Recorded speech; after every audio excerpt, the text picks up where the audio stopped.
Hey, everybody, welcome to another episode of Purple Insider. Matthew Coller here, and I have just gotten back from a TCO Performance Center where we have our first injury of training camp. And unfortunately, it comes to Justin Jefferson. And we also have a new Greyhound in the house who is wandering around in the studio. So if you're going to see him pop up from time to time, this is Buddy, who is now going to eat all the wires down here in the studio and hopefully will continue to be okay. But he's been a nice addition to the home. He's just a little on the mischievous side. So I can't keep him out of the studio. Anyway, so we have our first injury, and that is Justin Jefferson. And yesterday we were talking about how Jefferson doing his press conference yesterday and staying on the field was probably a sign that it wasn't too serious. And it turns out Kevin O'Connell came out and announced today that it is a mild hamstring strain for Justin Jefferson and that they are going to hold out Jefferson, evaluate him next week, see where he's at, but they are going to be as patient as possible. And this is not the first time that we've seen Jefferson get injured in training camp and be okay. It happened in 2021 where he had an AC joint injury. I believe he caught a pass, kind of went down on his shoulder and missed a couple of weeks then. And that was, a little bit of a problem for Jefferson, but ultimately he ended up coming back, having a huge 2021 season, and everything worked out just fine. So they're hoping that the same thing ends up happening here as I'm sorry, the dog is kind of gotten himself trapped on some equipment down here in the studio. So I'm actually going to have to help him. Any of you who've gotten a new dog, you know how this is, right? Hold on.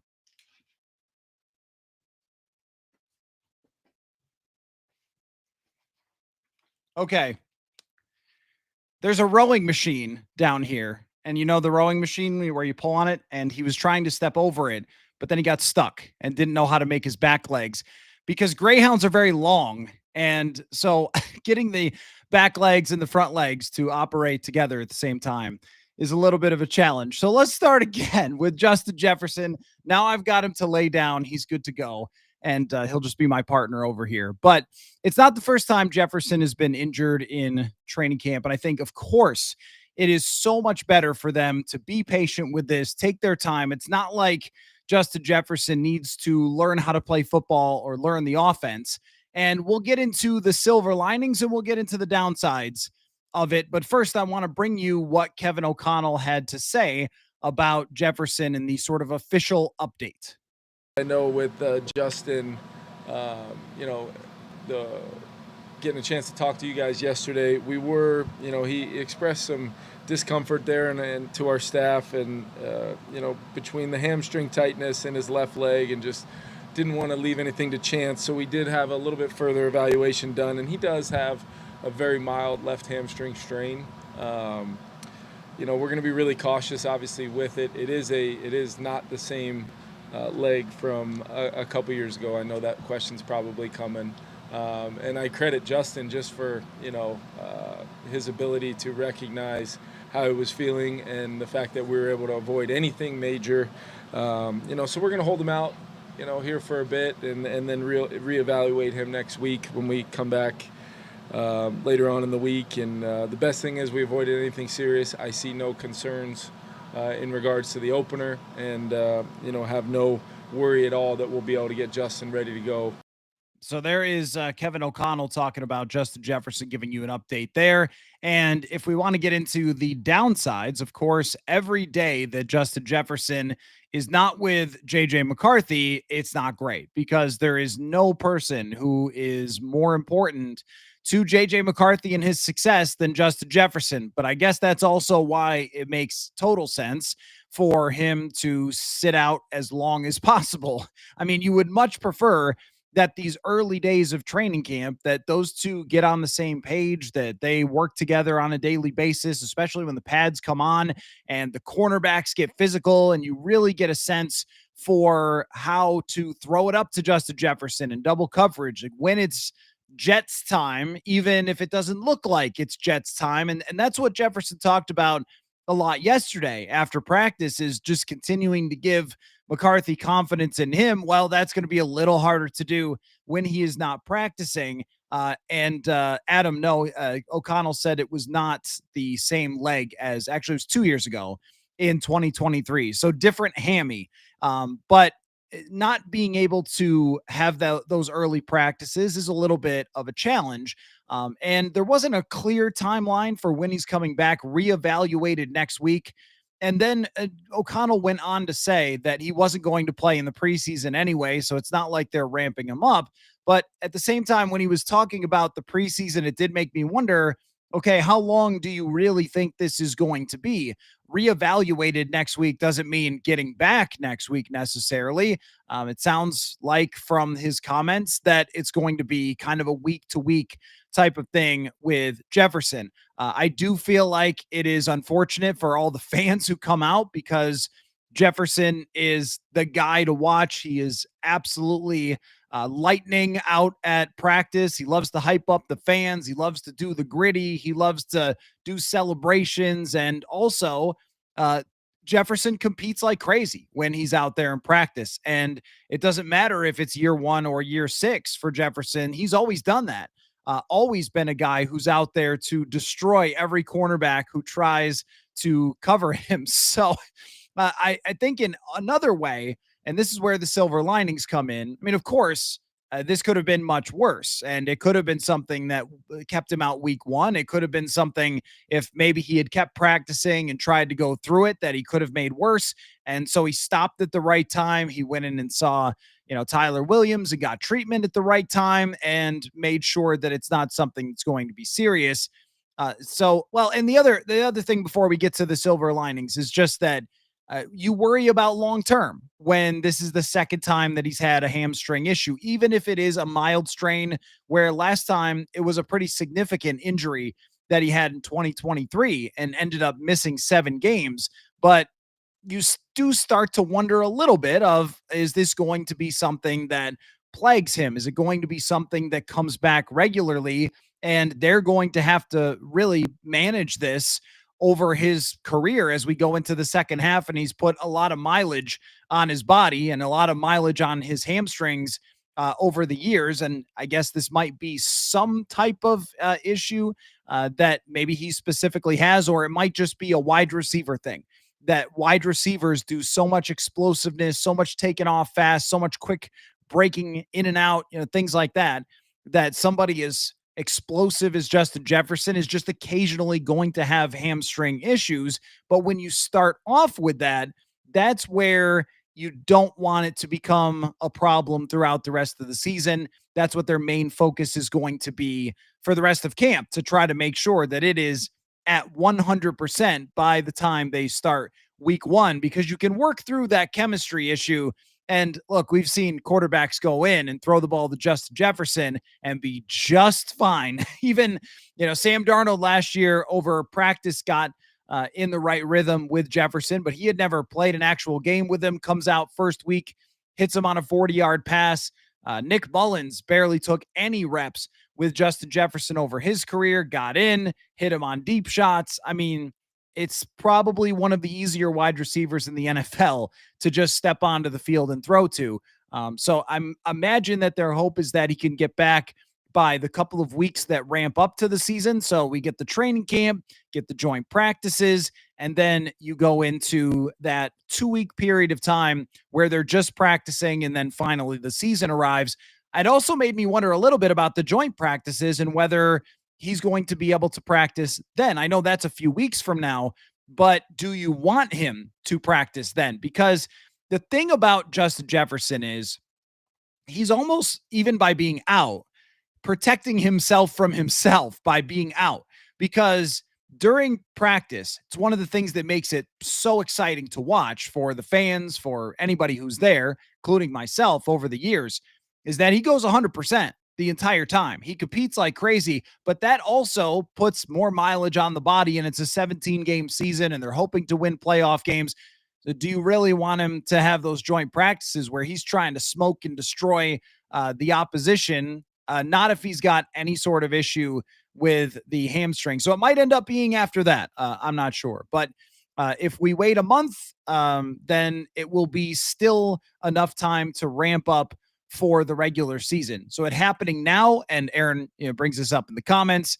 If it happened on August 25th, that would be a lot worse. So this is the best time for it to happen. And it might just keep a little bit of mileage in general, a little bit of nicks and cuts off of the body of Justin Jefferson. That is somewhat of the trade off for missing time of building chemistry with JJ McCarthy. So I asked Kevin O'Connell, now that there's going to be at least a significant amount of practices without Justin Jefferson, I said, who does that put in the spotlight then? And here was his answer. Who do you want to see step up in his absence over the next few days? Yeah, I think even, yesterday you saw it. There was a couple guys, 2-3 guys jumping in there, kind of taking reps with Jordan and Speedy in that group of 11.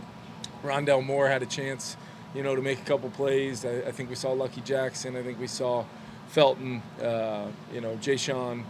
There's a group there, really the outside receivers where, they're going to get a chance. And then we can mix and match Jordan too, play a little X receiver like he, had to do in 2023, going back there. And as we've seen Speedy move around and really show his value at all three spots. And doesn't change what we're trying to do from a passing game, running game, as far as installations, developing our core principles of the offense. It's still early enough that, like I said, I have a lot of confidence that we're going to be able to, adjust to anywhere we need to in the short term. But for the long term, I'm 100% confident we'll be able to get our team ready to go and get Justin ready. Okay, so there you go. No panic from Kevin O'Connell when talking about this, but certainly made my ears perk up when he name dropped 4 wide receivers. So I had mentioned yesterday that Rondale Moore and Ty Felton were the first guys to go in. Also, Lucky Jackson and Jashawn Jones. So why don't we talk about those 4 guys and then a couple other things that came up today. I will say before we get into the training camp day 3 recap, there wasn't anything today. This was a walkthrough day for the Vikings. And what a walkthrough looks like, actually, I'll be able to show you later with some of the video that I took of it. But it is a slow motion practice. So if you're asking, and somebody did earlier in the comments, Antonio asked, how did JJ McCarthy look without Justin Jefferson? We are going to find that out tomorrow. And then go from there with McCarthy without Justin Jefferson. I mean, the answer for yesterday was not great. In the middle of a practice, losing the superstar wide receiver where every single play starts with Justin Jefferson, that clearly took its toll on the offense. And they did not have a great practice after Jefferson went out, but they will have at least a day to get themselves ready for that and to get the guys ready to rotate into his positions, get Jordan Addison prepared to play the X wide receiver, as you heard Kevin O'Connell mention. And, the expectation is that it should be better than that. But when you have a walkthrough practice, there's nothing to evaluate. There's not 11 on 11s. There's not deep passes. There's not full speed handoffs with people colliding into each other. It's just them literally walking through drills and plays.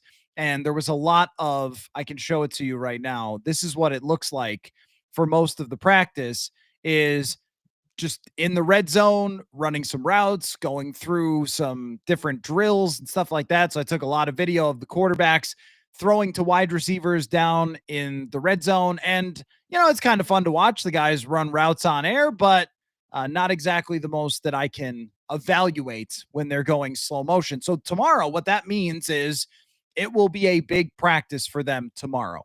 And the reason that you do it this way, because I'm sure some of you are thinking, wait a minute, they had 2 practices and then they did a slow motion practice? Really?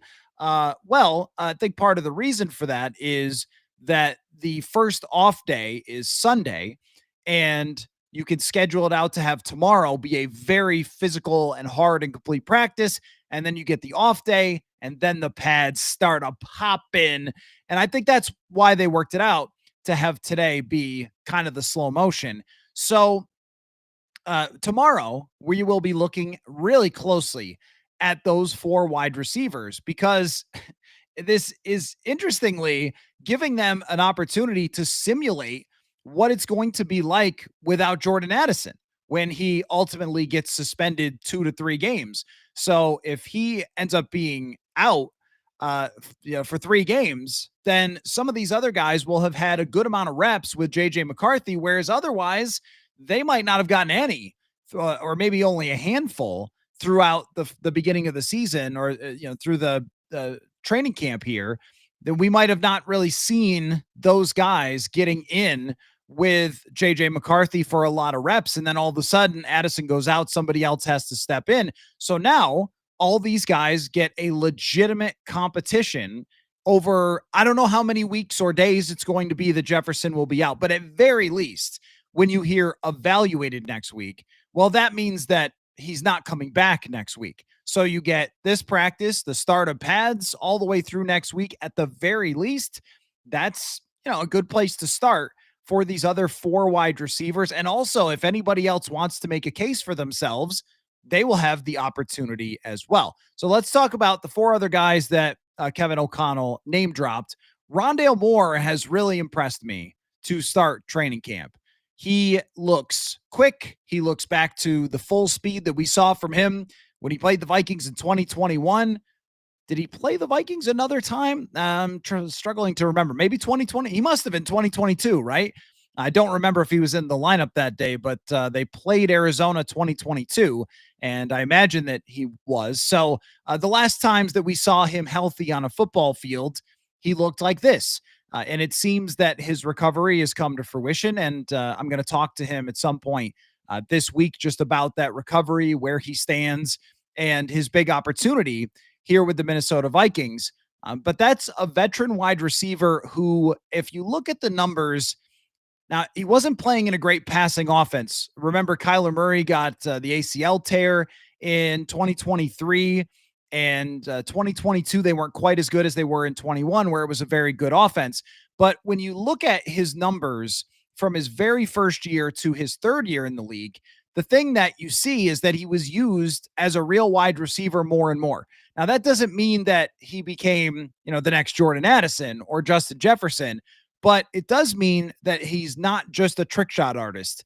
He's not just a corner 3-point shooter who can only do one thing.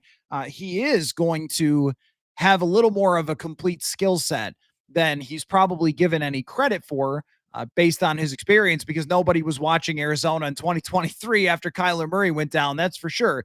But he was used as more of a complete wide receiver. So now we'll get a chance to see him take on a complete wide receiver role, because even though you want to use Rondale Moore as the trick shot artist, as the corner 3-point shooter, if Addison is out, he's going to have to do the whole route tree. He's going to have to go downfield, and he can't just be underneath quick outs and things like that. Although I saw yesterday how good he could be on a little 7-yard quick out and how tough he can be to guard, but he's going to have to go downfield. He's going to have to run intermediate routes. They can't just dial up every play if Moore is out there to have him get a bubble screen. So that's going to be part of his test. Now, the next receiver being Ty Felton. I'm really intrigued by Ty Felton. This is a guy who is on the taller side. He's about 6'1". He is fast as heck. His long speed is absolutely phenomenal. He can break tackles. He's got some strength. He's got some natural playmaking and ability. And it came up last night that he had some drop issues in college, has not had those issues so far in training camp. The one thing that I was and remain very curious about, because this is when we see pads, it's going to make a big difference, is can cornerbacks get their hands on him and take him out of a play and make it a lot harder? Can he get the separation ability? Because just like what I was saying about Rondale Moore, it's not like you could just always put Ty Felton in a bunch formation. It's not like you could always send him in motion. So he will have to quickly develop and learn how to beat people off the line of scrimmage if he's going to take on this role and get the opportunities when Jefferson is out here in practice, when Addison is out in the season, and then whoever steps in, whether it's Moore or Felton, get chances during the season as a rotational wide receiver and add that extra element. So you're looking for that best case scenario where Rondale Moore or Ty Felton or both is a bit player for them, where I think they thought Brandon Powell was going to be that guy a couple of years ago, kind of never really became that. And they haven't had it since. They haven't had a guy who you can just toss it to him and he can get 10 yards, get 15 yards, maybe break something big. But where Felton really does have my attention is I think he's more than that. His numbers at Maryland suggest that he was a lot of catch and run, but that may have been just because Maryland. JJ McCarthy was not the quarterback at Maryland. If he was, they would have won a lot more games. And Ty Felton probably would have caught more passes downfield had that been the case. So I wonder if it was a product of the offense or if it was a product of him, because his downfield route running and receiving has been good so far in minicamp and training camp. Now, Deshaun Jones is an interesting one because last year, I think I was calling it what was I calling? I had some sort of nickname for Deshaun Jones every time he was catching the ball because he just was good in training camp last year. And we didn't expect him to make the team because the lineup was pretty full at wide receiver, but he is not particularly big. He's not particularly fast. He isn't crazy jacked or anything like that. He's not Anquan Bolden, but the guy just catches the football. Like he seems to have very, very good hands and a natural feeling for the wide receiver position. And I'm not calling him the next Adam Thielen, okay?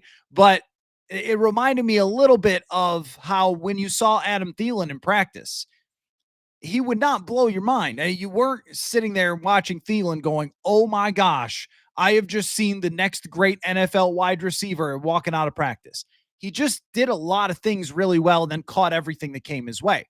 And so that's been Deshaun Jones, and that's why he's going to get this opportunity is because he's run the right routes, caught the football, and maybe that's what's held him back a little bit from getting more opportunity in the NFL so far is just that nothing overwhelms you when you see him kind of out of the box or off the bus, but catching the football and being in the right spot could get you pretty far in the NFL. So he's got my attention with the fact that he was in this group because you think about this group, it's a high draft pick, it's a veteran, and then Lucky Jackson, a guy who's been on the practice squad, who has fought the good fight to stay around in the NFL. This guy was in the first version of the Spring League. He was in the XFL, and then he's fought his way all the way to stay on this team. And maybe this is the year that he actually ends up on the active roster. But Lucky Jackson is a guy who is smart. He's a veteran. Even though he hasn't been in games, he's been in the NFL for several years, and he's going to allow them to practice the way they need to practice. He, again, is not a guy who's going to light you on fire from watching him. You're not going to sit in the stands and be like, who is that? But he's going to be in the right place. And then we'll see if maybe Tim Jones works his way into there or anybody else. And if anybody else works their way into this discussion while Jefferson is out, well, then that's big for them, whoever it is. If it was a Silas Bolden, a Miles Price, Robert Lewis, whoever the other undrafted free agent, if they get in this discussion and they get first team reps, then we're really going to know to take notice of them. So there is kind of the complete breakdown of what we'll be watching for with each one of those guys over the next couple of weeks when Jefferson is out. And then it's just Jefferson health watch. When does he come back? Can he and McCarthy get on the same page? Does he participate in the joint practices and that sort of thing? But clearly the expectation is that he is going to be ready for training camp. So just a couple other things from today. I wasn't standing at West Phillips because I was having a short conversation with Andrew Van Ginkel, but I did see that he gave Jordan Mason a shout out for his hands. So I felt very validated. Someone, sorry, I don't have it in front of me, sent me the DM of the post from our friend Will Raggets about Jordan Mason's hands. But that's kind of all to really take away from today. I don't have a ton of other big takeaways because we just didn't see anything. So what that means is questions, comments, thoughts, feelings, takes, opinions, throw them in the comment section, and I will get to those as we also bring in the camp B-roll for today. But this wide receiver thing, it's going to open the door for quite the competition between these guys for not only who makes the team, but who becomes a role player, who ends up playing when Jordan Addison is out. So it's almost like a simulation that they get to have in practice. And then if there's one good thing about it, it's that Jefferson can't get hurt later in practice by giving too much, which he has had kind of a tendency to do in the past. All right. From first name, last name says, would it be fair to say that JJ seems more in sync with Addison and Hawkinson than Jefferson at this point? Seems like there have been big completions to Hawkinson and Addison and big misses to Jets. No, I would not. I would not say that. No, I would not. I think he's been a little more, at least in terms of targets, throwing to Addison and Jefferson than Hawkinson so far. But we're talking, where's my scroll? Where's my scroll? It's because it's still actually only been 2 practices. I don't count today. There's my it's only been 2 practices scroll. And if you want to throw mini camp out there, I think he's found Addison quite a few times, but that is not something that I'm prepared to begin judging at this moment. But the catch that Justin Jefferson, the catch that Justin Jefferson got hurt on yesterday was actually a great catch and throw from JJ McCarthy. And Jefferson was being guarded by Jeff Okuda, jumped up and got it. On the first day, he ran a comeback route that was maybe 15-yard comeback route. Timing was good. McCarthy hit him as he was returning to the football. So no, I don't think so. Is that maybe just based on the team highlight reels so far? Because there haven't been fans in the stands yet. There was only a handful yesterday, but I think that was like friends and family or partners or something yesterday. But there haven't been fans in the stands yet to take fan videos, and we aren't taking videos during the actual plays. So I'm guessing that's just based on the highlight reel. And that goes to my PSA. Do not make too much of the highlight reel. Like, they're putting it together each day and they're trying to show some big plays. And some of them have come from Addison, maybe a couple from Hawkinson, but he was doing fine in playing with Justin Jefferson to this point. But the hard stuff begins soon. This first 2 days, they literally call it the ramp up period. And as you can see from these warmups, it was a whole lot of ramping up today and not a whole lot of hard working. And so yesterday was, I think, a hard practice. And the first day was very energetic as well. But where we can really, really get a sense for who's emerging, who is he leaning on, how it's going in general, I think starts a little bit tomorrow and then big time on Monday when they put the pads on. And then the practices get really serious because it's still a little bit of the learning, a little bit of the rehashing from mini camp, starting from square one. But when the pads get on Monday, that's where you're running full plays and you're really practicing against each other. Everybody's going all out. They're trying to get the quarterback. They're playing physical at the cornerback position. They're throwing off the timing of the quarterback. Flores is sending crazy blitzes. Like that's where stuff takes that next jump forward. But no, I mean, I think he's had fine chemistry with Jefferson and Addison so far. I haven't seen any person that he kind of prefers yet. And the last year he was with the second team when it came to practice. So we didn't really get any sort of sample that way either. Next question comes from Wade. Oh, sorry. Wade says, I wonder if Jefferson's unique long strides on patterns leave him somewhat vulnerable to hamstring injuries. I think that is definitely possible, Wade. It's the number one thing that everybody talks about when they talk about Justin Jefferson is just how long the strides are and how difficult that makes it on cornerbacks. Because if you think about trying to read somebody and where they're going, but if they're always looking like they're running full speed and then they could turn one way or the other at that full speed on the long stride. Yeah. I mean, you see guys like backing off because they can't get a good read on it. Like, you don't see too many corners trying to jump in front of Justin Jefferson when he's running his routes because he just gives away nothing because of that. But you're right. I mean, maybe his biggest strength is a little bit of a weakness physically because he's doing that. The other thing could just be it's random. It's football, and you come back from the off season and you start going 110% like Jefferson does. I mean, he really does practice his butt off. I mean, this guy goes so hard and is so competitive that when he made this catch, I mean, he was roasting Jeff Okuda and going up for it. It wasn't, he's not jogging through these routes, even if there's no pads or anything else. And it's just maybe the nature of the beast that all wide receivers, kind of like baseball, you know how some guys like Byron Buxton, he runs so hard to first base every time. You're going from 0 to full speed really, really fast, time and time and time again. Or maybe he just came down funny and had a mild hamstring strain. And hey, if it was week 14, he would just tape it up and play, right? So that's kind of like what it sounds like, is that this is more on the precaution side than it is the super serious side.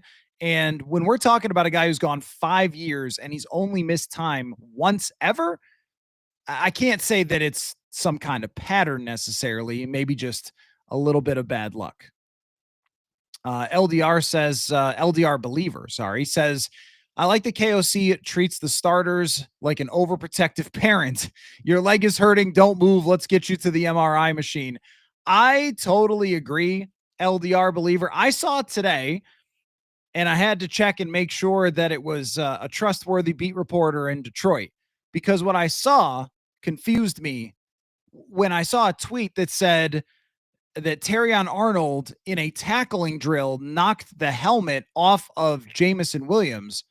And I was like, what? A tackling drill where they're actually hitting each other enough to knock the helmet off of somebody? It's only been a couple of days. And maybe I think they started camp a couple days earlier, so I assume it was their first day in pads. That was my friend Nolan Bianchi, who's been on the show. But what?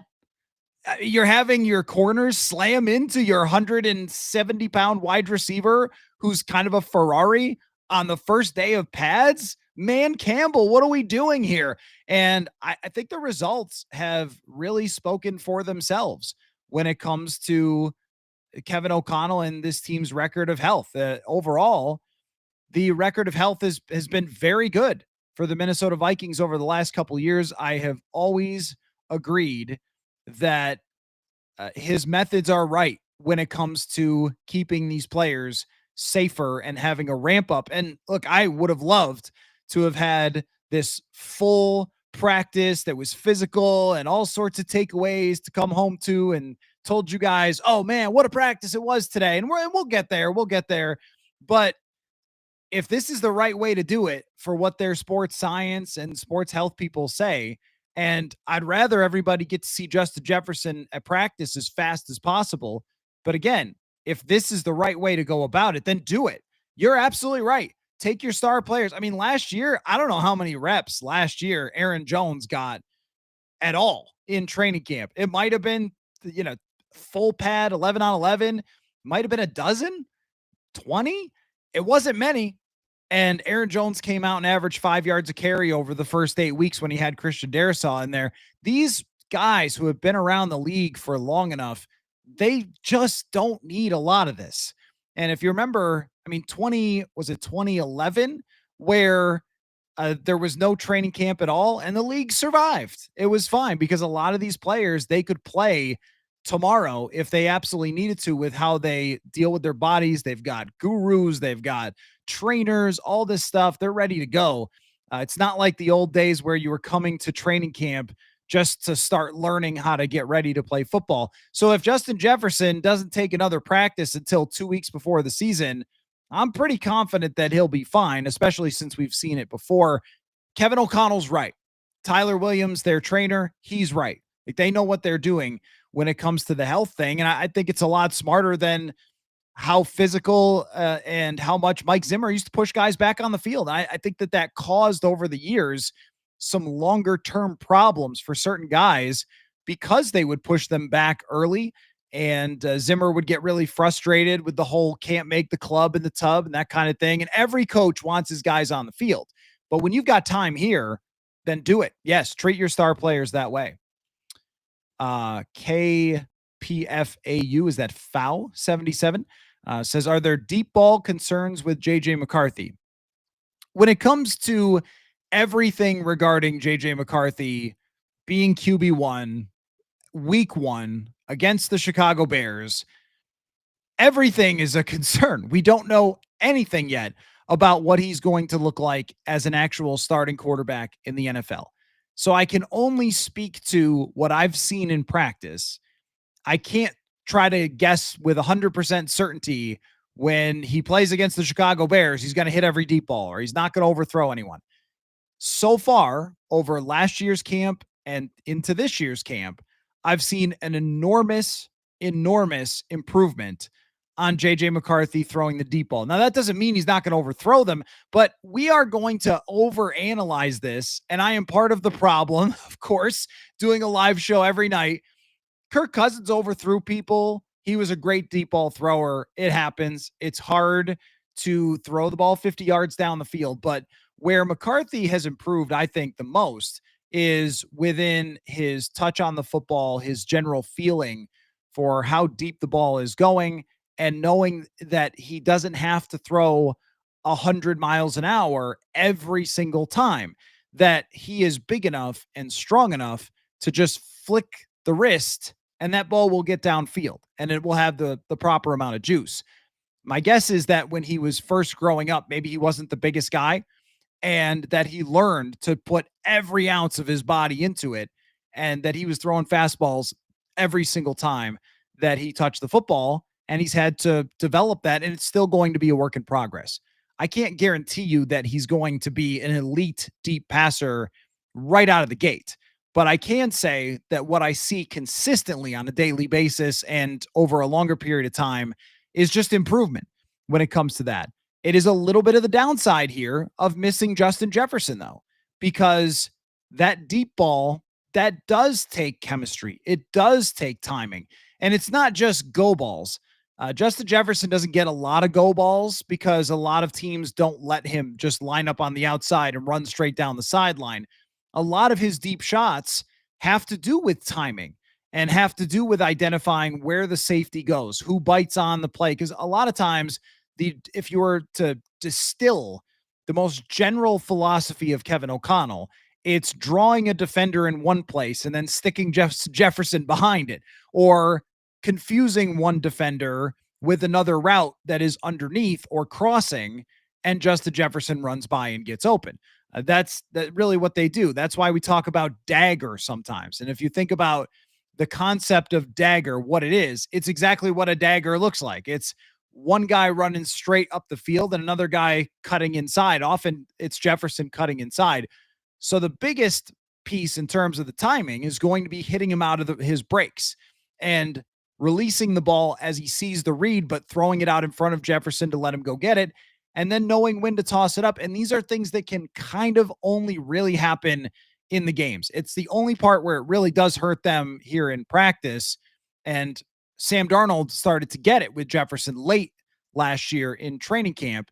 That could be a potential issue out of the gate. But at the same time, we're talking about Justin Jefferson here. So, I kind of go back and forth. Like, this is the, somebody asked earlier for a don't panic. Did I make that? Yes, I did. There you go. A don't panic scroll. Don't panic. And then I put in parentheses yet because I'm covering the Minnesota Vikings. And, you never really know what could happen. But as far as the deep ball goes, with everything, we're going to have to see it. I think it's gotten a lot better. And this is why when I talk about JJ McCarthy, having seen a lot of these practices and the growth, and then I listen to, national TV shows sometimes talking about McCarthy as if it's the same guy who was at Michigan. Like, he's had a lot of reps to improve things like that. But that's a thing that can only really come when you're actually playing. Aaron says, saw some clips of kick return with Miles Price, and he was in one of them. Yep, Miles Price has been a part of this since the beginning. He is the guy that came from Indiana as an undrafted free agent and is in the mix, in the conversation for punt returner or kick returner. And Silas Bolden is the one you guys heard probably more about because he's a fun player and he's really undersized and everybody roots for that guy as they should. But Miles Price is just as much in the mix for that conversation if he can make something happen. And that's what it's really going to come down to with the punt returning, is who can make something happen in preseason games. In practice, they're only going to be able to figure out in practice if a guy can actually catch the ball. But can he catch and run with it? Can he make plays? Is he really reliable? Like, you have to show it when you get to the preseason game. So I think guys like Bolden and Price, because you don't want Isaiah Rodgers back there. At least I don't think that's a great idea. I don't think it's a great idea to have Jalen Naylor back there. If Jordan Addison suspended 3 games, I don't think it's a good idea. I don't think it's a good idea at all to have a wide receiver 3 back there unless the guy's main thing is punt returning. This might keep Rondale Moore from getting as many opportunities now that he's going to have to step into this other role. So if you're one of the undrafted free agents, so you got a chance to be that guy when it comes to the kick or punt returning. Hamza says, I know you were very skeptical about Caleb. I assume you mean Caleb Williams and his overall intangibles, the quarterback. And some reports are coming out of Bears camp. He has been very bad. Apparently he is playing awful. I was when he was coming out in the draft, because the thing is that I have a good amount of experience watching pro quarterbacks really up close, right? And Kirk Cousins was frustrating at times and was great at times, and won a lot and lost a lot and all those things. And we criticized him and praised him and all the things through the years. But one thing about Kirk Cousins was he was a true NFL quality, very, very good starting quarterback who went through a lot of ups and downs in his career and had to battle through every single one of them.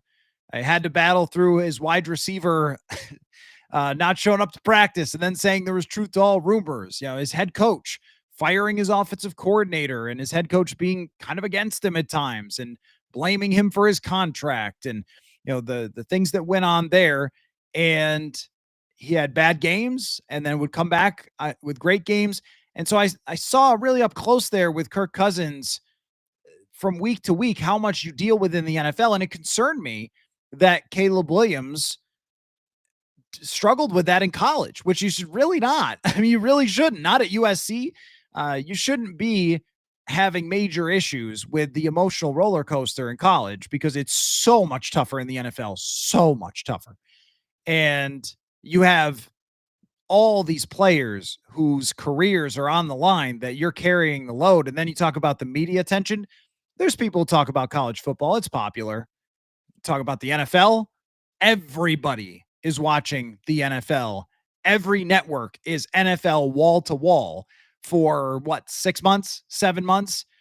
And if you're struggling, they are going to beat you down. So yeah, I do think that the pressure on Caleb Williams could be problematic continuing under his new coach. I don't know if you could snap your fingers and then change something like that about someone. But I think more than anything, the biggest issue with Caleb Williams that concerned me when he was the number 1 overall draft pick consensus, I thought people ignored how much he struggled to play on time and to see the field.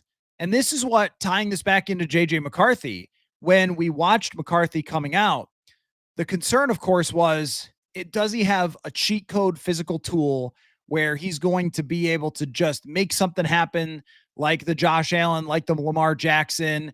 It doesn't have to be with the legs, but the playmaking, the freakishness, like, does he have that tool in the bag? And you wondered why they mostly focused on the run. And he had certain games where he barely threw the football. And you said, like, is this really, can I really see enough here to make a determination?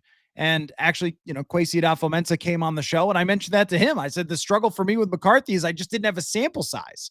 I had 6 years of Bo Nix and Michael Penix, but I just, had 2 seasons that equated to essentially 1 season worth of passes for McCarthy. But the thing that I never questioned with JJ McCarthy that I thought was his biggest asset is the guy can see the field really well, that he plays on time. Even when he practices, it's not perfect yet, but it's on time. The ball comes out.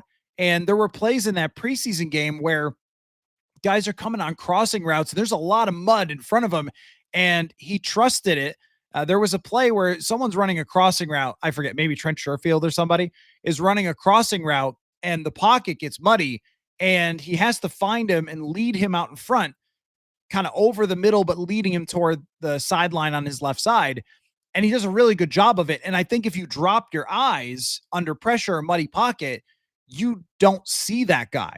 And I thought it was very telling for McCarthy that he can see the field.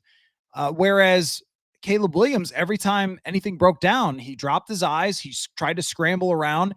And if Ben Johnson is hammering home, playing on time, getting the football out, it might not be truly his thing.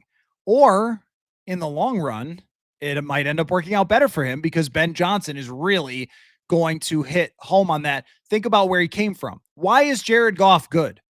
Because he plays on time. And that's my thing about sometimes I think I've probably made a little bit of a Goff and McCarthy comparison. McCarthy's a better athlete, he's faster, can throw on the run better than Jared Goff. But what Jared Goff does playing within the system, getting the ball out at the right time, it's enormous. It's the reason why his offenses are constantly at the top of the league. I think this about Dak Prescott too, is that what we all want to do with quarterback discussion is either say this guy's horrible or this guy's the GOAT, and there's nothing in between. It's I rank him dead last and he's the worst, or I rank him number one and he's the best, and let's fight about it for 30 years. But the nuances to it, I think, are can you see the field? Can you play on time? And it's the decisions you make. So you've sent me really down a rabbit hole, but just let me complete the thought. Because I was talking to someone the other day in the league, in the National Football League, not with the Vikings, just about, whatever, ball. And we were talking about basketball, making comparisons with basketball to the NFL and quarterbacks. And one of the things I think is underrated about shooting percentage in basketball is the decisions you make with the ball when to shoot, right? And if you are a really good decision maker for when to shoot the basketball, you're going to have a higher shooting percentage than someone who takes bad shots. And I think the same thing with quarterbacks. Brock Purdy and Jared Goff are not freaks who just run around and make the craziest plays, but they play on time and it works. And with JJ McCarthy, he doesn't have Caleb Williams' physical tools. He absolutely does not. If he did, he would have been the number one pick easily. But if you can't play on time and you want to freelance everything, you end up as Justin Fields. And you end up just getting sacked a lot and not really being a top-notch starting quarterback. So that will be really interesting to watch play out.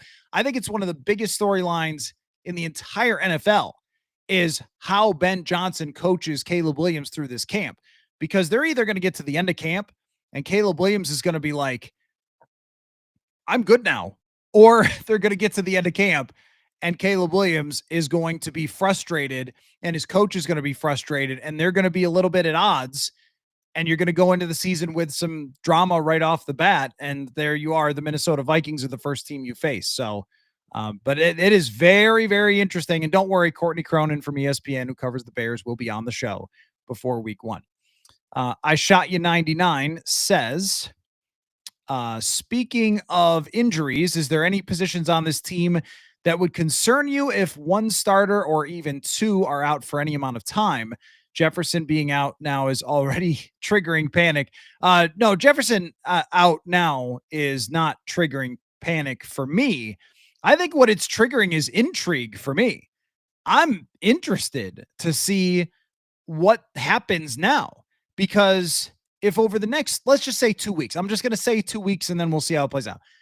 If over the next 2 weeks, Rondale Moore looks great, then you're going to leave that section of time without Justin Jefferson feeling pretty confident that when Addison is out, or if anybody else gets injured along the way, that you've got a dude, that you've got a playmaker, you've got someone who you can trust in there. And the same goes for Ty Felton. I don't expect that Jashaun Jones or Lucky Jackson would be getting in games right away if there was an injury in the regular season. I'm curious about, a 5th or a 6th wide receiver spot for one of those guys. But as far as, to me, it's Moore and Felton have the best chances here. So I'm just more intrigued. I would not say panicked yet. If Moore struggles and Felton isn't ready, well, then maybe you do get on the phone with Keenan Allen and start having that discussion. Hey, would you mind stopping by just in case? But as far as your question, other positions where they really, really need the starter to be good, Ryan Kelly, to me, is where that conversation starts. He is the head of the snake. He talked today, and he was making comparisons with JJ McCarthy and veteran quarterbacks. He name dropped Phillip Rivers. He name dropped Andrew Luck. It's very clear, by the way, that Ryan Kelly and JJ McCarthy are getting on the same page there personally. That McCarthy called him one of his favorite teammates ever already, it's just a good sign for them to be getting on the same page. I think it's the perfect guy to get for JJ McCarthy. If that becomes Michael Juergens, that's not good. Juergens, I think, can be a center in this league and he could play, but Ryan Kelly is one of the best centers over the last decade. So you can't have problems there. I would be concerned at kind of any position on the offensive line. You might be able to survive guard, but right tackle would not want that to happen, because behind Brian O'Neill right now, it's Justin School, who you can't have play multiple games really, or too many in a row. And then Walter Rouse and Logan Brown, that's, a late round draft pick and an undrafted free agent. Aside from that, I mean, somewhat on the defensive line, because the guys that we're intrigued by are still unproven. Jalen Redmond, Levi Drake Rodriguez. I think that kind of goes for a lot of this team, where one layer down from the starter is someone who's unproven, but maybe has shown something. I mean, you talk about corner. If a corner goes down, well, you're probably bringing in someone at least that we're intrigued by, like a Dwight McGlothern and a Zemiah Vaughn. At this moment, it would be Mekhi Blackman coming off the bench. That's not too bad. But I do think that the offensive line is the place where you're not going to feel super great if any of those guys go down. But certainly Ryan Kelly is one of the most valuable players on this team. Anthony says, how is the tiny UDFA running back? You mean Trey Stewart? So far, haven't seen a lot from Trey Stewart. The run plays, when there's no pads on, are basically walkthroughs. You can't really get pads a popping and guys rumbling into each other on run plays. So we'll get a sense for that as we go along. Xavier Scott is the one who's actually stuck out to me a little bit more than Trey Stewart so far, because Scott is taller and he can catch the football. He has natural hands and played wide receiver and running back at Maine. Not that I think he's going to take Ty Chandler's job, because from a physical tools perspective, Chandler is way out ahead of him. But, if you're talking about one running back to kind of keep an eye on these preseason games, I would say it's him. Peter says, did Rondale look as fast on the field as he did in the video the Vikings released? Yes, he actually did. Yeah, I talked about that a little last night, that I think that he looks really good off the bat here. And I wasn't even sure, based on OTAs and minicamp, is Rondale Moore even going to be out there? And then he's out there for the first day. He looks very quick on the first day. And then yesterday he gets pushed into Jefferson's spot. The offense didn't run that well with Jefferson out, but he had to run more routes yesterday, and some with the first team, and did not look out of place. Didn't look like he was struggling at all, or he looked like Rondale Moore. Question from Ryan, kind of like what we were just talking about. I know it's impossible to tell at this point, but any thoughts on the O-line depth? I think that at guard, they are very, very happy with Blake Brandel, and they should be. He's played here for 3 years under KOC. He's played a 17-game season. For about half of that season, he was strong. And outside of him, it's a lot of yet to be seen. Justin School is a guy who's played in the league, but only a little. And you're not talking about wanting him to play multiple weeks. If he has to play week 1, you can survive, but there's not much more to that. He is a backup swing tackle in the NFL. And then it is a wait and see. Rouse versus Brown is suddenly a battle. The minute that we walked out there and Logan Brown, the undrafted free agent, was at left tackle and not Rouse, immediately my antennas went up, because, I mean, let's be honest, they're going to put the guy that they're more interested in or more intrigued by probably at left tackle as opposed to right tackle. And left tackle had been where Rouse was. And if you go through and you try to make yourself a 53-man roster, like I did, a couple weeks ago, you can only, at least I could only get 9 offensive linemen on there, which means 4 backups. That's 1 Walter Rouse or 1 Logan Brown. So suddenly that's a battle. And whichever guy they think probably has more upside would be the one that they would keep on the roster. Center is that position where the second layer down, is a guy that just hasn't been on the field at all in the NFL, Juergens. He did enough to make them like him last year. So I don't know what he can be in the NFL, but I know being Ryan Kelly right away would be a very high bar to set, even if I think he looked good in a lot of training camp last year. First name, last name. How likely do you think it is that RB3 is on the roster and that it's not Chandler? When will we know if any of the depth guys have a real shot? So I think that it's probably 70-30 that Ty Chandler is RB3. Because even though there is some frustration from Kevin O'Connell over the years with Ty Chandler, and last year he came into a game against the Jets and fumbled right away and had some issues when it came to protection every time that he's ever been in. He still knows the offense better than anybody that you're going to bring in at random, or a Trey Stewart or a Xavier Scott. And he's got real legitimate explosiveness and tools. I mean, you can throw this guy a swing pass and he can turn it into a 30-yard play. And the game that he played against the Bengals in 2023, I know we're kind of hanging on to something from 2 years ago, but it was legit. I mean, it was a really, really good game, and they should have won it because of Ty Chandler. They did not win it because they decided on a tush push with Brandon Powell, but he showed what he can be under the right circumstances. And I also think he's got a great chance to be the kick returner. So I'm leaning kind of heavily toward Chandler being here. And they're just saying, look, how many RB3s can we go get? But if one of these other guys makes it interesting, or if he really struggles, they could be on the market. We know this, that if they get frustrated with a guy, they will go out and look elsewhere. They did it with Dalton Reisner actually twice to bring him in at guard, where they were not too happy, and they end up going out and bringing in somebody else. So they will do it. They are willing to do it if they don't like what they see. And as far as when we'll know, I think that guys start to show themselves a little bit, probably in as far as UDFAs and things like that, after the first preseason game, or even sometimes during the first preseason game. So you get to the first preseason game, somebody shines, they get opportunity because they've been looking good in practice, and then you show up at the next practice and, oh, that guy's taking reps with the ones, or that guy's reps with the twos, even though he hadn't done that before.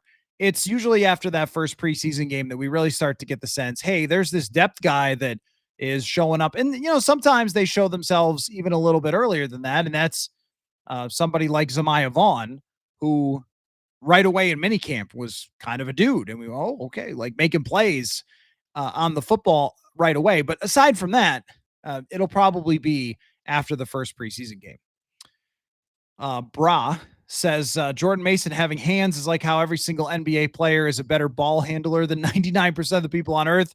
Only a few people are able to do it against elite defense. Well, here's the thing though, is I've seen a lot of people catch footballs over the years. So that's a great example, because when you talk about shooting a basketball, if you are an NBA reporter or an NBA scout or something, you can probably watch 5 guys shoot a basketball alone in the gym in practice and tell who the best one is. I had a great experience, just to put a little background on this. When I was just out of college, one of my first jobs was calling minor league baseball, and it was great. I got, I want to say $40 a game, and the radio station ran on a computer program. Now think of this as being like 15 years ago, running on a computer program, not even having a producer. There were mosquitoes, and it was great though. It was single A, and the guys, some of them turned into real players who I saw. I saw Mookie Betts actually, and Lucas Giolito. So a few of them came through and were really good. Not so many from our team, but a lot from other teams that were prospects. Brandon Nimmo was another one that I called some games for. So anyhow, what I would do every day was I would show up at the ballpark right before batting practice, and I would talk to the scouts, because I was kind of responsible for getting them rosters, getting them some water, kind of just saying hello, welcoming them to the stadium. And what I ended up doing is spending a lot of days sitting right next to a couple of scouts. One guy from the Oakland A's, another from, I think, maybe the Mariners. And we would just chat ball. And through that time, I learned a lot of different methods from those guys for identifying how strong an arm is, how a guy is swinging the baseball bat, and how you see like his swing path and things like that, things that they would look for, those details. So then when I got to my first job in media, which was in Buffalo covering hockey, I was covering minor league hockey. And I started looking for those same little details to identify who was a better skater, who had better hands, who, things like that. And so I've always done that here in football of looking for the certain details that tell you, can a guy catch the football? How strong is someone's arm? How good is somebody run routes? And over the last 9 training camps and hundreds of practices, got a pretty good sense for it. So I wasn't surprised that Wes Phillips, with all that experience, there's an iceberg below this, everything that I talk about here. But with Jordan Mason, I wasn't surprised to hear Wes Phillips mention it, because I'll tell you why and what I see exactly in detail. Yesterday, Jordan Mason caught a pass from JJ McCarthy, where McCarthy went through a read and he didn't see anything on his right, didn't see anything over the middle, and then just flipped his hips to the left and threw it really hard to Jordan Mason. Check down. The throw was not that accurate, and it was very fast. And Jordan Mason caught it smoothly, easily. They get right into the hands, right into the breadbasket. Whoop, right there. A lot of times what you'll see on something like that when it's not accurate is it's not always a drop, but it might just be a bobble. It's not smooth, kind of maybe has to reach out for it with his whole body rather than just reaching out for his hands. So that's one of the details that I'm looking for. And I think that Wes must have noticed that as well, because I think Jordan Mason could catch the ball more than just his stats would suggest. The 49ers threw it to him sometimes, didn't throw it to him a lot. I don't think he's going to be running deep routes. I don't think he's going to be getting shot plays. But I do think that if they need to use him in passing situations, that he doesn't have to come off the field and only have Aaron Jones in there. That's kind of the point. Susan says, Jashawn Jones seems like a good guy. I like his Maryland history with Ty Felton. Hope he makes it. Well, that's a nice thing to say, Susan. With a guy like Jashawn Jones, the fact that he's even still here says something, because there's a lot of Jashawn Joneses who over the years, they come in to a training camp, they're a name on a roster, and then you never see that name ever again.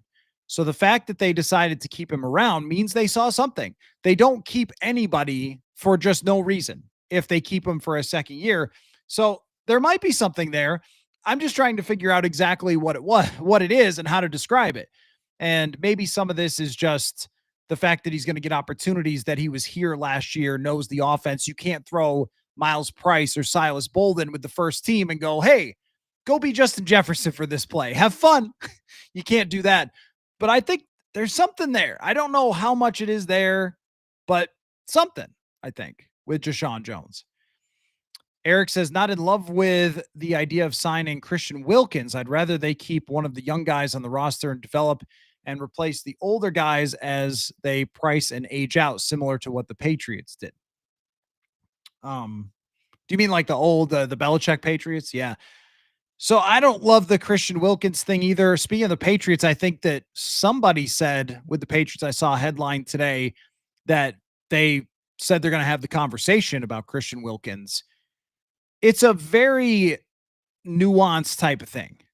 It depends on his injury. Whoever signs him is going to bring him in and look at his injury and get a good understanding of what it's going to be like. Where maybe it could be interesting is if he could recover enough halfway through the season to be a part-time player, but is also still really good at football. If he could get to the point where he was healthy enough to play 25 snaps a game, I agree with you that it's not a bad idea to develop Jalen Redmond, to develop Levi Drake Rodriguez. And, so far I've seen good things out of both of those guys, maybe a little too much aggression from Levi Drake Rodriguez, but, that could be forgiven for a defensive tackle. Levi looks bigger. He looks stronger. Jalen Redmond has been in the backfield. He's really good at that. So I like both of those guys. Christian Wilkins signed a $100 million contract last year. I mean, you're talking about one of the best players in the NFL when he's at his absolute best. So if you could play him in a very much part-time role for half a season for $7 million or something, maybe that's worth a try.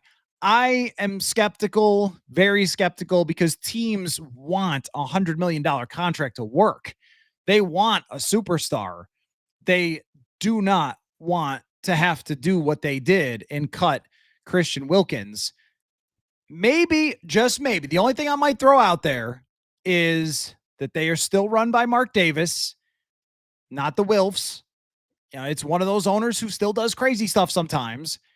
It is possible that Mark Davis got frustrated and said, just cut him and we're going to take his guarantees and we'll just deal with the NFLPA, which is in flames.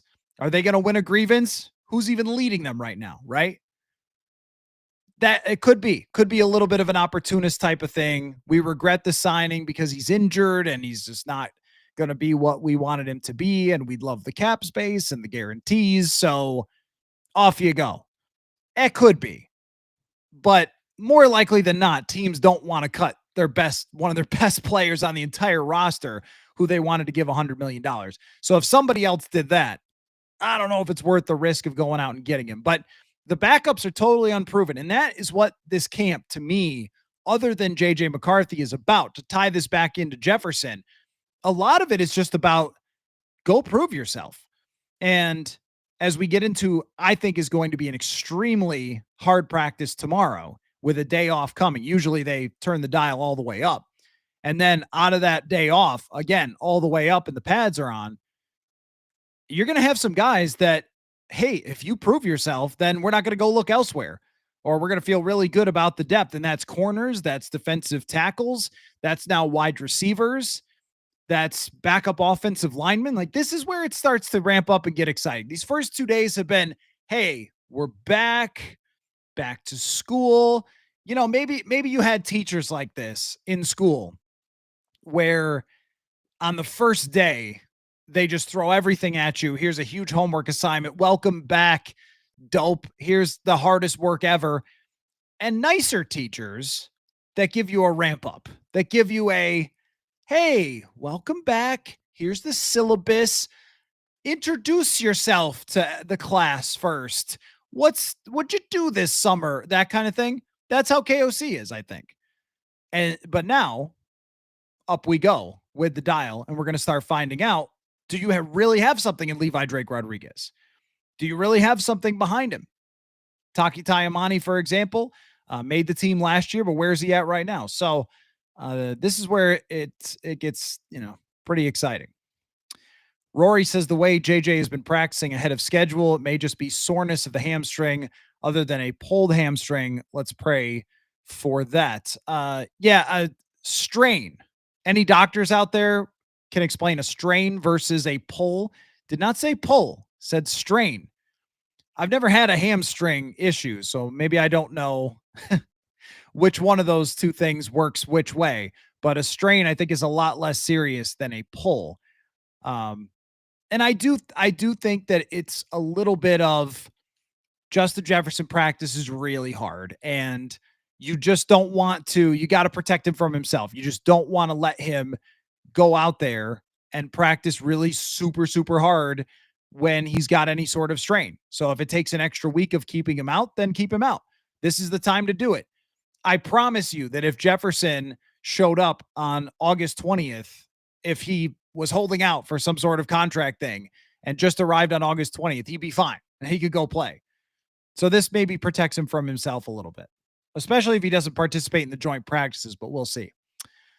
Outline Man 6188 says maybe this is overactive But with JJ's hammy and Addison looming suspension, I really think the Vikings should try to bring in Keenan Allen and ASAP. So Keenan Allen, someone talked to him. I wish I could cite the right reporter. Maybe Josina Anderson or Jordan Schultz. Somebody, I'm not sure, reported that Keenan Allen was basically just weighing his options, that he was going to wait and see about different receiver rooms and where he might fit in because he wants to catch the football still if he's going to come back and play.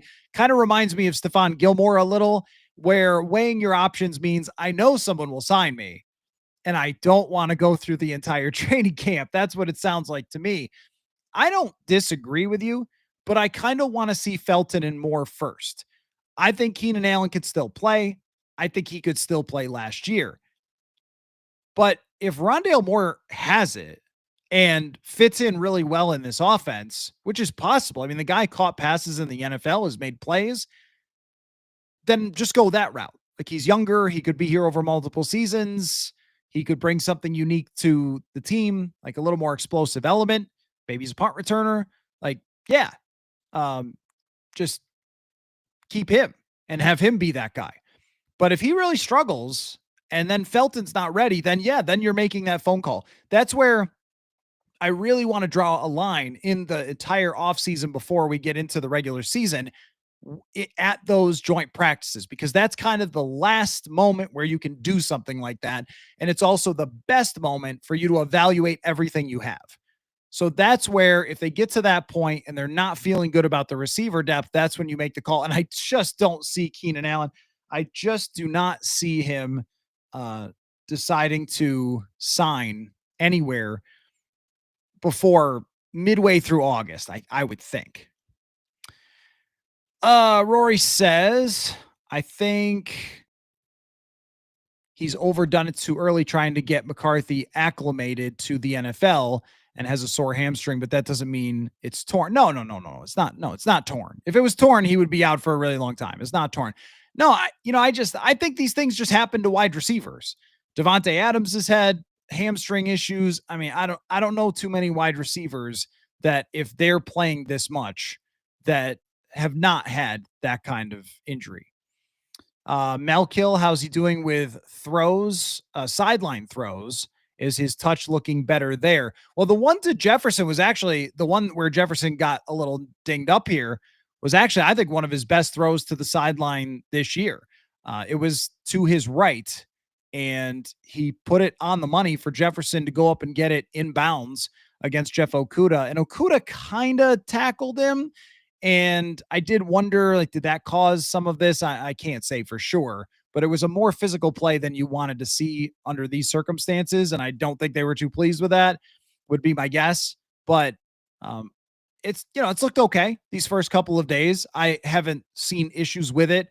He hasn't been throwing a bunch of interceptions. He did have an interception yesterday, but it wasn't on that kind of throw. It wasn't like an outbreaking route like he had some interceptions the other times at minicamp. I think it was just maybe a throw that was a little off, and Harrison Smith jumped in front of it, as Harrison Smith wants to do. I mean, the outside breaking throws are something that he's going to have to prove he can do consistently on time. Those, to me, are not so much about touch as they are about timing and trust. The thing about someone like Kirk Cousins was really, really good, or Drew Brees, really, really good at throwing with anticipation. So those guys were timing based. You drop back, you hit the foot, the ball goes out, it's going to a spot, and you got to be there. Where I think McCarthy is a little more see it, throw it, because he's got such a strong arm. And, who's like that is Josh Allen. Josh Allen is a see it, throw it guy. Like, he's not throwing the ball way out in front of somebody and they're running to it. He just, oh, that guy's open, I'm going to rip it. I think that's how McCarthy is. And those outbreaking routes can be a little tricky with that, because they do take anticipation. So I think it's learning and trusting what the footwork is and what the play call is to be able to hit those. But he did hit it yesterday. Let's see. Mike says the only real trepidation of the Vikings not having a successful season is health. While this is concerning, it is. I'm losing a little bit of the rest of that. I think that got cut off maybe.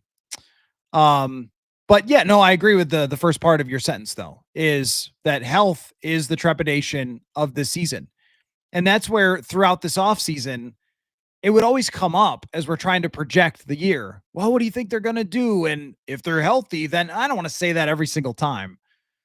But I think we all know that if these veteran players who are coming off injuries and things like that, if they're not healthy, it's going to be a problem. Kind of goes for every team though. But they're a little bit more dicey because so many players have injury histories. Kind of funny that the guy who got hurt has barely any injury history. Hunter says, what are the predictions on the record this season? So I have been going with 11 wins for this season. I think they have a lot of talent and they could play with anybody, but the schedule is hard enough and the adjustment period is hard enough for JJ McCarthy that there's going to be a little more of a roller coaster than there was last year and some bumps in the road. That's where I've got them right now. And through 2 days of camp, folks, I haven't seen anything to cancel my prediction through 2 days of camp with JJ McCarthy. But, you know, him developing as much as he has over the last year plus, I guess we're into about a year from him being a Minnesota Viking, has just been very impressive. And everybody that talks about JJ McCarthy talks about how he's able to handle himself as far as a leader. Now, I'm going to play you a little sound. This is maybe a good transition. I'll keep answering your questions. A little bit of sound today from TCO. And unfortunately, I had to, I'm going to have to cut off an Aaron Jones comment where he had a really good and thoughtful answer about JJ McCarthy. But unfortunately, a plane went over right at the time he was talking. And it just sort of knocked it out completely. But so I'll bring you a little bit where he talks about Jordan Mason at first. And then I asked him about JJ McCarthy being a leader on a team with a lot of veterans. And after that, that's why I'll have to cut it off. But he talked about how McCarthy, even as a kid, even as being new, even in a walkthrough, was really directing things. And you got to be over there. Let's get back to the huddle. He has a very natural way of playing the position in terms of being a leader that has stood out. And that's why, you know, someone like Ryan Kelly is making those comparisons to Phillip Rivers, to Andrew Luck. And if there's something that gives you confidence to tie into the 11 wins, that he can go out and lead the team right away and be good enough to win, I think it's that more than, well, can he throw this route? Well, I mean, yeah, sometimes that's probably going to be inconsistent because he is a young quarterback, but can you lead an offense? Can you get into the huddle and have total command and bring everybody with you and have them all on the same page? That is something that gets McCarthy drafted 10th overall, really. So here's some of Aaron Jones. The first answer is about Jordan Mason, and then I'll bring you the question that I asked him as well. That dude's strong. We were watching film yesterday, and the coach was like, "Yeah, I see why he got what he got." But no, he's strong, very smart. He's able to come in very quickly and pick it up, which is kudos to him because this offense is a little complex, and so for him to just be able to come out here day one, jump out there and be able to communicate clearly, know what he's doing, know where he's going, no mistakes, that's a luxury to have. Have you been told what the split on carries now might be between you and Jordan? No, sir, I haven't. No, we're just out here working, and whoever's number's called, we'll be ready, and whoever's not out there, we'll be cheering each other on, and it just raises both of our games and keeps both of us fresh. So, but no snap counts or anything. But like I said, both of us are versatile. We can line up anywhere. What is the leadership dynamic like with a quarterback of JJ's age and a lot of players like yourself and Justin and Brian, who've been leaders on this team for a long time? Just kind of continue to lead how we've been leading, but also help JJ lead. Let him lead, and then back him when he has something to say. If somebody's not, which you don't have that here, but if somebody's not listening, then you check them as well for him. But just really being supportive of him and pushing him and helping him be the best leader he can be, and then leading the young guys as well, helping them get in here, learn the offense as quick as possible, letting them know what to expect, and letting these guys know, hey, they're here for a reason. At some point, we're going to need you. Do you guys want to hear the plane? You want to hear how loud the plane was? I'll just play it anyway. How would you characterize JJ's leadership so far? how would I characterize it? He's different. I would say he's straight to the point, but he knows how to relate to everybody. But he means business. He wants to win. He's about getting better every day, about stacking it, and it's prevalent. Even when during this period we had kind of jog through, walk through it. If it wasn't up to his standard, guys, run back to the huddle. We're not doing this. So he's constantly on him, and it's keeping us on our toes, and it's good for us. How insane was that plane? That was like right. But what I noticed was that Aaron Jones did not flinch at all. That a plane is landing on our heads and someone blew a horn. Like that practice was over. I don't even know who's blowing a horn. Aaron Jones, laser focus. That's how you stay in the league for 10 years, I guess. So, but that last comment, unfortunately, that was blasted by Delta Airways or whatever. And it's a challenge out there with the audio because it's windy and there's planes and all sorts of stuff. But I thought that was really interesting when he was saying about JJ McCarthy's leadership style and how, he's in command. Like he knows that that's his job. He has to get guys back into the huddle. He's got to get them lined up in the right spots, and he's going to tell them, regardless of how long that they've been in the league, these little things that we're picking up. And one of this, I'll steal something from my father-in-law. So if he's watching, then I appreciate this, because my father-in-law likes to say, whether it's good or bad, he'll say, well, they didn't have to say that. Somebody who makes a compliment to you kind of out of nowhere or something, hey, they didn't have to say it. I think the same thing with NFL compliments is the way that Aaron Jones just described that and how they're supporting him as a leader, but also how he's leading these practices. Like he didn't have to say that. Like he could have said something else that was less specific and more generic. And what you'll hear sometimes is, hey, we're all trying to do our best out there or something if they don't really want to answer a question about someone. Steven says, after years of frustration, we could finally have not only a solid 5 up front, but solid O-line depth. We've waited for this for a long time. No, it's true. It's true. And there is definitely more of a question about the tackle position than there is the guard position, and way more about the center than there is about the guard. But still, I think you're right. I mean, they've been able to develop some guys here, develop Rouse, develop Juergens, and then find an undrafted free agent. And, Blinky asks here how the younger offensive linemen have looked. And my answer is that it's an unfair fight over the first 2 days when they don't get pads, and it will be tomorrow. Once they get pads, then I'll be able to tell you, is it working? Is it not working? The other thing that's an unfair fight, and I asked Wes Phillips why they did this last year, and I'm going to try to think of the explanation. They often have the 2s go against the 1 defense and the 1 against the 2s. And I can't remember what the theory is about doing that. They do a lot of reps that way. And if you are Logan Brown, who is the undrafted free agent, that's Jonathan Grenard over there. I mean, that's going to be tough. That is going to be a problem. Did JJ really throw multiple interceptions today? No one really did anything today, Justin. So one thing I have seen is people who are posting old videos from training camp as this year, and everybody's, falling for it and stuff. Come on, guys. We're better than that. Did he throw multiple interceptions today? They had a walkthrough. Like nobody threw anything. He threw more. I could show you. This is the video. This is what happened today, right here. This was the practice. Even after our video ended, our time with the video ended, this was still the practice.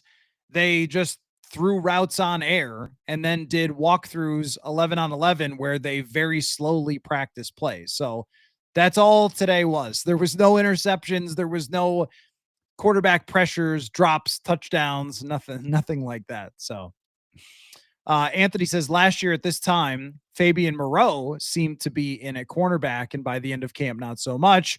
Who is this season's Moreau? I think pretty clearly that would be Jeff Okudah. If there's someone similar that, hey, they're starting and we're talking about, whoa, this guy's CB3 and he's in there on the nickel package, and then all of a sudden, it's so, it's just that was to try something out, and then it's somebody else, and it's Mekhi Blackman or whatever. We'll see. But if it's going to be anybody who's a veteran player that's getting reps now and then eventually doesn't get them, it's going to be Jeff Okudah. But he also has a different upside than someone like Fabian Moreau, or I mentioned Juwan Williams did the same thing, where he got some reps and we talked about it. We're going, wait, is Juwan Williams, like, is he a guy, that kind of thing. But eventually it played itself out. And I think what that does speak to is just how long of a camp it is. When you actually look at the calendar, it's like, well, they play football pretty soon, but there's also a lot of practices left to go before we start to really find out who is going to be in the starting lineup. Is there anybody else, though, that would be similar? I don't think so. I don't think there's anybody else right now that is getting a lot of run that I'm feeling like, oh, that won't continue. Maybe Zemiah Vaughn if he struggles as it goes along. Let's see. Steven says, I thought Ambry Thomas could be a sneaky depth corner and had a shot at 53, but you haven't heard much in the spring. Camps or OTA, not much through 3 days. No, I haven't. And it does connect to what I was just saying is we're going to have to see that play out. But the way the lineup has looked has not had Ambry Thomas getting too many reps so far. It looks like they want to get a little bit more into the season. An hour in. Those sound bites do help me get a little Diet Dr. Pepper. Don't have ad reads tonight, but soon there is going to be a big sponsorship announcement that's coming up. And just to throw it out there, if any local businesses or if you own your own business from somewhere else or whatever want to reach out, you always can check with me about sponsorships. I'll throw up the Matthew Coller at Gmail would be a good place to do that. You could also DM me on Twitter if you want. And the ad read for tonight is just sign up for the freaking newsletter, folks. Putting a lot of work into that thing every night. So I get out there at about noon every day, then come back, prepare this show. Then after I'm done with this, write the newsletter that includes what I heard, what I saw, and what I thought every day. So Purple Insider Football, great way to support the show if you are having a good time watching it. But, Ambry Thomas is somebody who's been in the league, but, there's guys that they sign that may have been drafted high and they're just kind of taking a shot at it, or they think could be a special teamer or something like that. And then it works out or it doesn't. But Ambry hasn't played since 2023. Yeah, I haven't taken note of him at all because it just seems like some of the younger players are ahead of him. Dwight McGlothern, Zemiah Vaughn, Mekhi Blackman. So it looks like he's kind of buried as of this moment. Aaron says, were the Vikings in on Joe Milton? Or no, Milton Williams. Okay, sorry, I read that as Joe Milton. I saw someone tweet about Joe Milton today. I'm like, the guy who throws it like over the mountains. Were they in on Milton Williams before he signed with the Patriots? Then they signed Allen and Hargrave. I'm sure we'll look into Wilkins, but the medicals could determine the next move. So I think when it comes to free agency, when you're talking about in on it, it's like how seriously in on it. I think that price was out of this world for somebody who played 500 snaps last year. So, I don't think that they were too seriously in on Milton Williams. It sounded to me like Allen and Hargrave were the guys that they wanted to get. Like this was a major part of the plan. I'm sure that they thought about it though. I think who they really wanted just signed an extension with the Chiefs. I think they really wanted Trey Smith. Who wouldn't? It's one of the best guards in the NFL. And then they, settled, like their settle was Will Fries, who played really well over the last 2 years and brings a different element. And it's also freaking enormous. You guys, hopefully TV displays how huge Will Fries is. He's a very, very big man. But I think that's who, if they were going to get one big prize as opposed to numerous players, I think that Trey Smith would have been that guy. Mike says, I remember Teddy's early career. He wasn't spectacular, but I believe that if he wasn't injured in camp, that they might have won it all. JJ in a similar spot with way more heat.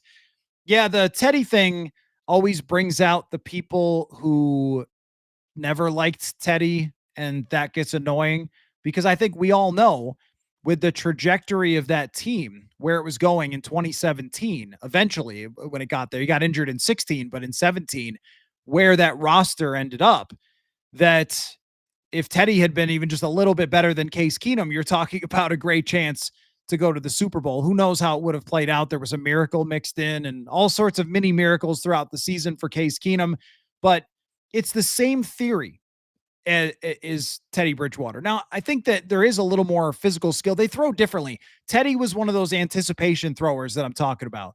Teddy had to throw the ball. He didn't have a great throwing motion. I thought it was kind of like Phillip Rivers, where he was never going to have blazing heat behind the football, but he was a good decision maker. He was a good game manager, could come through in the clutch. And I think that McCarthy has a lot of the same leadership tendencies.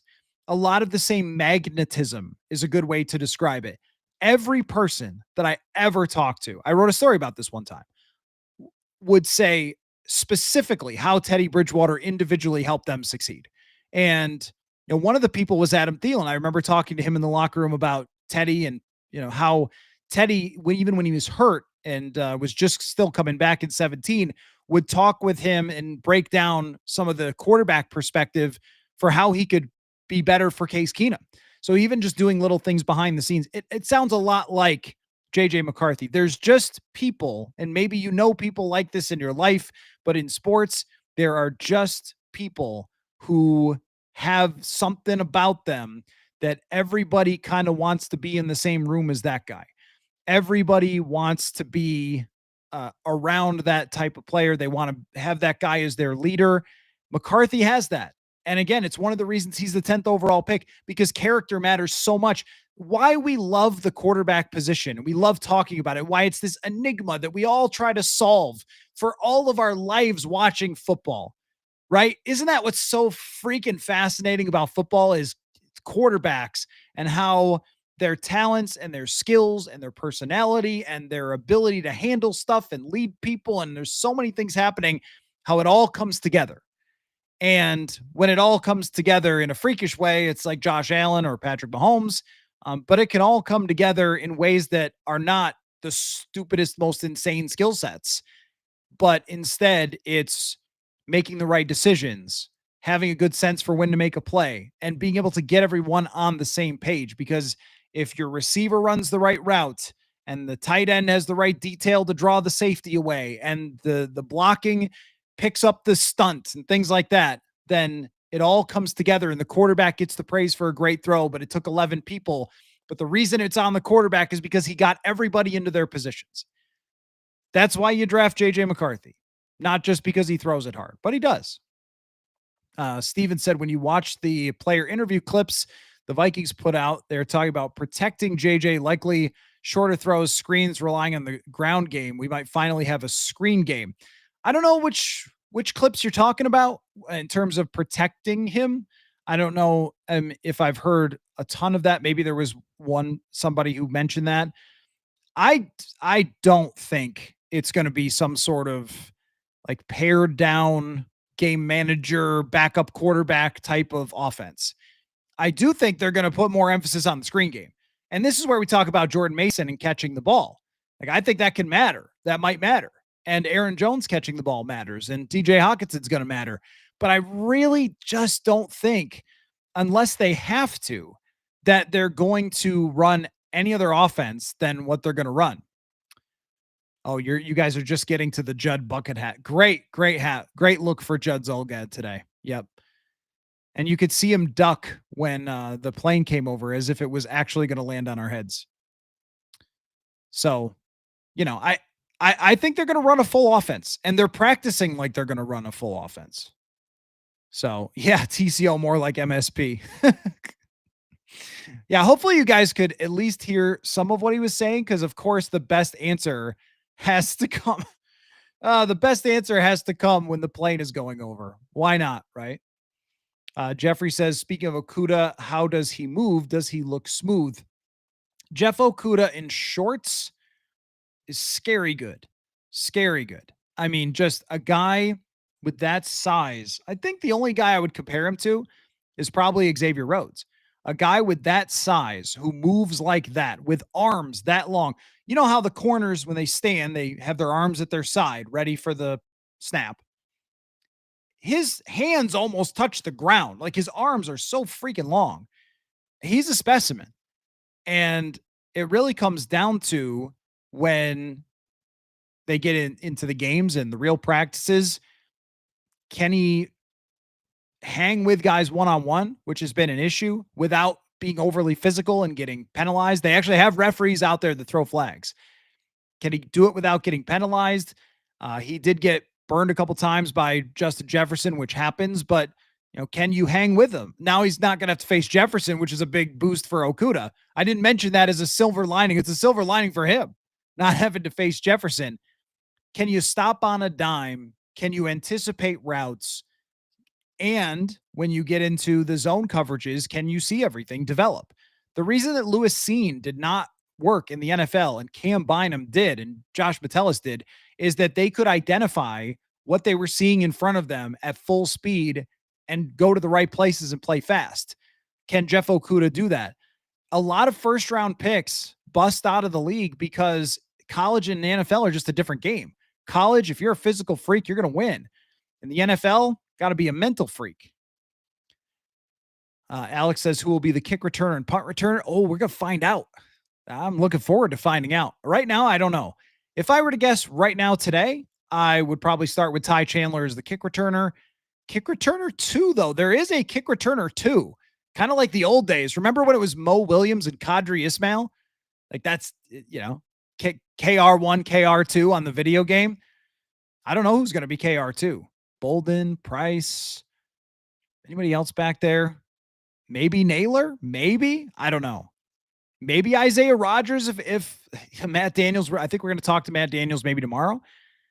Maybe it's wide open though on both sides. And it could be Rondale Moore as the punt returner. It could be one of those other guys. It's going to be one of the most fun things to watch because there's going to be a lot of kick returns. Oh, the Lynx destroyed the Aces, huh? Oh, guys, the Lynx are so freaking good. The Lynx are so good. 22-4. I highly suggest going to a Lynx game if you get a chance. They are a great, great team. Okay. Oh, how does Blackman look? Blackman looks to me like he's ramping up. I mean, this guy did come off of an ACL injury, didn't get to practice all of last year. And sometimes we just expect, all right, you're back at full speed. Let's go. They've been using him in the nickel a little bit more than they did. And I think his movement has looked fine, but it's probably the mental part where he hasn't played in this defense. I just talked about seeing things at full speed, identifying stuff. And that was what Flores said in minicamp. I think we asked about Blackman, and he said something like that, something like, well, he's still going to have to get all that stuff back up to full speed, which may be why he's with the second team, or it may be that there's a real battle, or it may be that they love Okudah. That's how it'll play out into the future. Okay, so I have one more piece of sound for you. Mike Max and I talked with Andrew Van Ginkel, and ice cream came up eventually. So a good little conversation with Van Ginkel today from practice. About day 3, you feel it, don't you? It feels like training camp today, and you realize the grind is on. Yeah, you start embracing it and getting ready for, the grind of, when pads get put on, and, we start going at it for, 3 days in a row and striving to get better. So it's exciting. What is the difference when pads come on? The energy ramps up just a little bit, obviously when we don't have pads on, we get pretty competitive, and, we're always pushing each other to get better.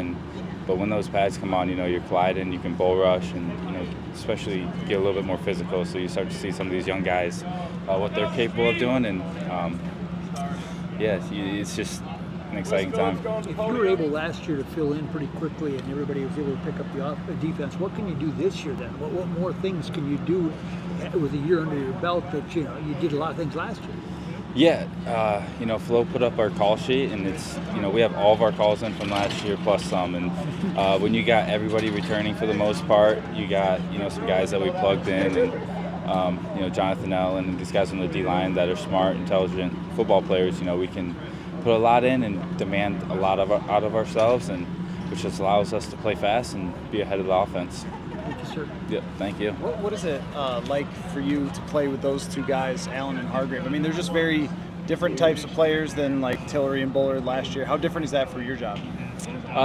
These guys have played at Pro Bowl levels. They're elite at what they do, and when you see the interior push that they get, the quickness that they have off the line it's going to be fun to play with them. It's going to open a lot of things up on the edge, and they're going to demand a lot of double teams. They're very good players, and I'm looking forward to playing with them. Were you familiar with those guys before? Like, had you, run into them in any place or just had seen them on tape? Because, they've been in the league for a long time. Yeah, obviously you know who those guys are. They're disruptive players. They cause havoc. We love to watch the sack reels every week, and, they're always all over it. And when you get elite interior D linemen like that, it makes your job a little easier. And I played with a few of them down in Miami, and Harrison Phillips and these guys that we still have, these young guys, they can play ball too, like Redmond and Levi Drake. So it's gonna be fun to see them grow, being behind those players, and I'm really looking forward to it. I was talking to Dallas yesterday about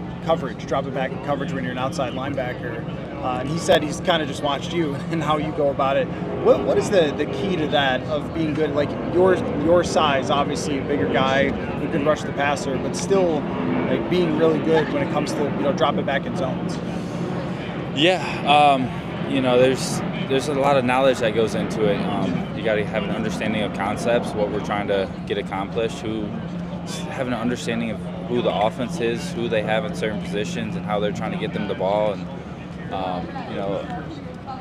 offenses are always trying to feature their best players and kind of get them started and get them going. So if you can understand like kind of different ways they target those guys, and if they're in their zone, you got to have that height and awareness. And we do a lot of different things. So I'm excited to see Dallas grow. And obviously he got a pick from dropping back into coverage last year, late in the year. So it's going to be a fun year, and I'm looking forward to see what he can do. Yeah, for sure. Did you do anything fun to celebrate the extension? My fun right now is kind of hanging out with the boys. I got two little guys, so another one on the way, right? Another one on the way. Yeah, so congratulations, man. Yeah, we're busy, but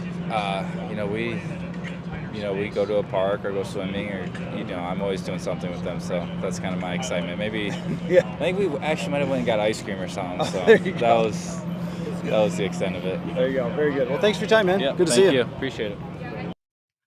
All right, there you go. Myself and Andrew Van Ginkel getting ice cream. What else? Hey, look, you get $23 more million. You go get ice cream. That's what I would do as well. All right. So is Van Ginkel Purple Insider's favorite player? Purple Insider has no favorites, but there are guys that are really enjoyable to talk with. Shout out to Jordan Hicks today, by the way. Retired from the NFL. One of the all-time great guys to talk to in the locker room. There have been dozens over the years that I've really, really enjoyed covering, because players, that was great insight when I asked them about coverage. And there are players who are willing to be a little bit open with you, and I'm trying to still do that while having a camera in my hands, which I haven't before. That's why finally the show is bringing a little bit of interviews and things like that. So I'm getting used to that. I'm not good at that. As you can see, my camera work is spotty at best, but there's just players who are really natural with reporters. And now after having a little rapport with him from last year, he's great. So this team is loaded with players that are Purple Insider's favorite to talk with. But Dustin just got here. Dustin, what's going on, buddy? Come on. You don't get neck rolls for showing up an hour and 40 minutes. I'm just kidding. But Dustin says, feel like any sort of hamstring injury follows players all season, especially if it's in training camp. That's why it was really important to bring up two things. One, a strain is not pulling the hamstring. It's not as serious, and it is something that they should be able to just work through and get him back to 100%. It's very important that they keep him on ice as long as it takes, and to the point where he can come back fully to 100% before he practices at all. Again, this team, I think, has a really good sense for how to deal with these injuries, and they haven't had people with lingering soft tissue things. And With Jefferson, if he misses the rest of training camp, it's fine. He'll come back and he'll play, but you want to keep it as patient as you possibly can with Jefferson because it is important. And you're absolutely right that hamstrings are something that can continue to come up. And sometimes we saw this with Adam Thielen in 2019. Sometimes you think it's good, you think it's good to go and it's fine. And then suddenly you find out that it's actually not. So they have to be very patient here with Jefferson. But I think just to close the door where we opened it an hour and 45 minutes ago, I think the good thing about this is that Jefferson will not be pushing himself in practice and the rest of his body can get to 100% when he's ready to play. And also that we're going to see a lot of wide receivers get a lot of reps. And that's what I'm excited about for tomorrow. So tomorrow night, back here once again, live after every single practice, around 7, sometimes 7:30, depending on when I can get all this sexy video up and running for you. And we'll have another conversation then. I can't wait to report back on how all these wide receivers looked and how's JJ looking continues tomorrow. So thank you all very much for all your time. Great conversation, great stuff in the chat. And we'll do it again tomorrow. So football.